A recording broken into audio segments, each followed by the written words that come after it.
Things our parents did when it thunderstormed. Closed the blinds, turned off all the lights, and unplugged everything.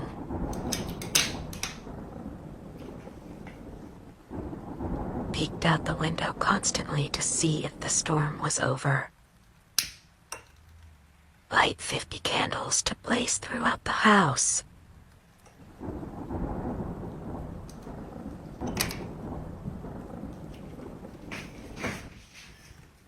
Made sure the refrigerator and freezer were still working.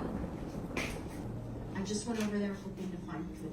Turning off the TV. Sitting in the dark for hours.